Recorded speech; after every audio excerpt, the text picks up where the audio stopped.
Todd Height back in the historic clubhouse here at Batavia Downs Racetrack, gaming, hotel, you name it, with a look at our final major Kentucky Derby prep of the season. It's the $1 million Arkansas Derby.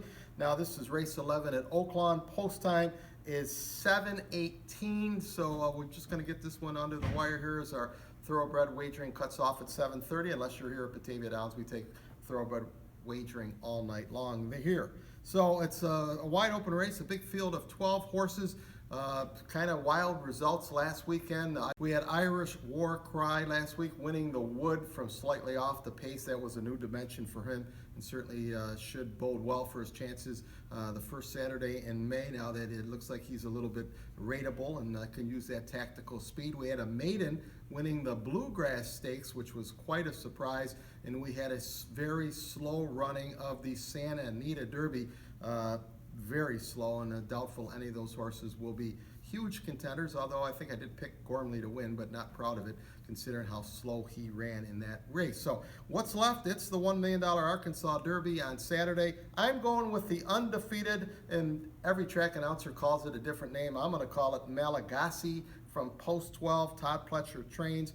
Javier Castellano rides. What I like about this colt is he did something very difficult to do. He went from a sprint to a mile in the 16th race. He pulled away down the stretch. Looked like he had plenty left at the wire. You have to believe moving forward with a race under his belt around 2 turns, he's even going to get better. Now, it may not be easy to win out of Post 12, but I'll take my chances. 2-1. He's not the favorite. He's the second choice. I'll put number 12, Malagasy, right on top. For second, number 9, Untrapped. Now, the key to this guy could be the blinkers on.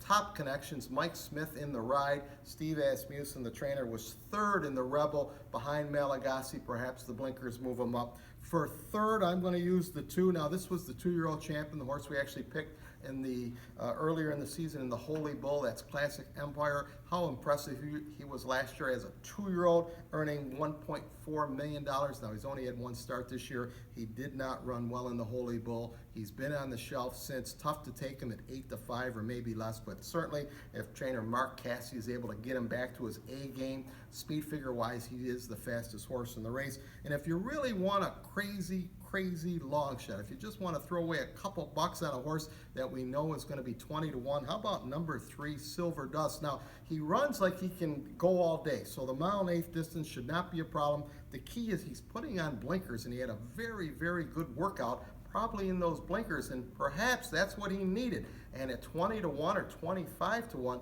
that may be the horse you may want to bet a couple bucks on. That's number 3, Silver Dust. So in the Arkansas Derby, I'm going 12, 9, 2, 3.